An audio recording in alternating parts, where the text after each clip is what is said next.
A woman in the United States is over $500,000 richer today after the sale of a property in Sydney's inner west she didn't even know she owned. She's also received about $100,000 in back rent amassed over the past 2 decades. Chris Wilkins is the principal of Ray White Drummoyne, the local real estate agency, which managed the property and then auctioned it last night. Ros, the property was left to her by her mother, who passed away some 20 years ago. At the time, her daughter was only, very, very young, maybe 2 or 3, and that's how she became entitled to this apartment here in Drummoyne.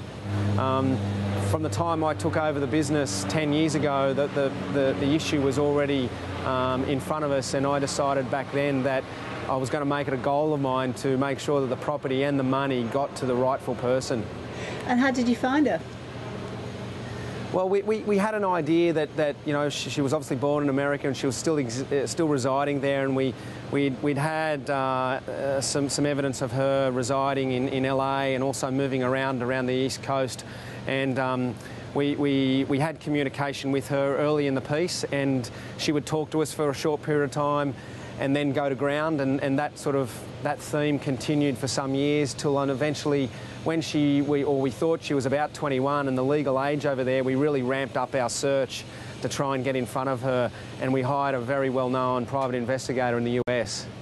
And what was her reaction to the news that she had all this money sitting in Australia and this terrific asset as well?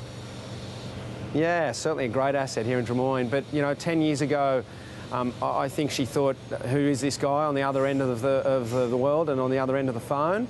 And it took some convincing, and as I said, we'd talk to her and communicate via email and telephone, and then she'd go missing. And I think just over the course of time, and let's not forget, she lost a mother at a very early age, and wouldn't like to not have a mum myself. So she's probably been dealing with a hell of a lot of things like that, and maybe this just wasn't something she needed to deal with. So you auctioned the place last night. Did you get a good price? Yeah, we got a great price. It was a great auction. It was very competitive. There were 3 or 4 buyers. The bidding opened up at around 540, 550,000 and went quite strongly and quickly to 600. Where it sold, and it sold to a young lady. It's a first home. She had a mum and dad there, and the purchaser, or the purchase last night, just continues such a great story. Chris Wilkins, it is a great story. Thank you. No troubles, Ross. Thank you.